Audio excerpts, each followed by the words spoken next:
সবাইকে নমস্কার জানিয়ে বলছি, প্লিজ দয়া করে কেউ কাউন্টিং এজেন্টরা এবং প্রার্থী ক্যান্ডিডেটরা তারা ভোটিং এলাকা ছেড়ে আসবেন না।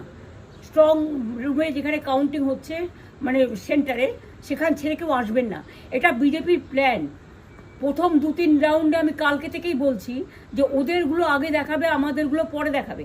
এবং অনেক জায়গায় 2-3 রাউন্ড কাউন্টিং করার পরে প্রায় 100টা জায়গায় কাউন্টিং বন্ধ করে রেখে দিয়েছে। এবং কল্যাণীতে ধরা পড়েছে 7টা মেশিন, যেখানে কোনো মিল নেই। এটা টোটাল ফোর্সফুলি সেন্ট্রাল ফোর্সকে দিয়ে চারিদিকে তৃণমূল কংগ্রেসের উপর অত্যাচার করছে, অফিস ভাঙছে, জোর করে দখল করছে। এসআইআর নামে আপনারা দেখেছেন ভোট লুট করেছে যাতে যে সিটগুলো জিততে পারে। কিন্তু এখনও এমন 70টা সিট আছে, 100টা সিট আছে যেগুলো আমরা এগিয়ে আছি, সেগুলো বলছে না। টোটালটাই মিথ্যে নিউজ খাওয়াচ্ছে। আগে ডিআইসিও এই খবরগুলো দিত, কিন্তু তাকে কালকে চেঞ্জ করে দেওয়া হয়েছে। টোটালটাই ইলেকশন কমিশন নিজের ইচ্ছে মতো খেলছে, এবং সাথে কেন্দ্রীয় বাহিনীকে নিয়ে। এবং আমাদের পুলিশরা টোটাল মাথা নত করে কেন্দ্রীয় বাহিনীর আন্ডারে কাজ করছে। সুতরাং আমি আমাদের কাউন্টিং এজেন্টদের, আমাদের সমস্ত পার্টির কর্মীদের বলবো, অত মন খারাপ করার কারণ নেই। আমি বলেছিলাম সূর্যাস্তের পরে আপনারা জিতবেন।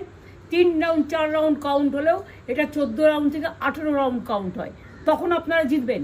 Wait and see, watch. আমরা সবাই আপনাদের সাথে আছি, আপনারা কেউ ভয় পাবেন না, নিশ্চিন্তে থাকুন। আমরা বাঘের বাচ্চার মতো লড়াই করে যাবো।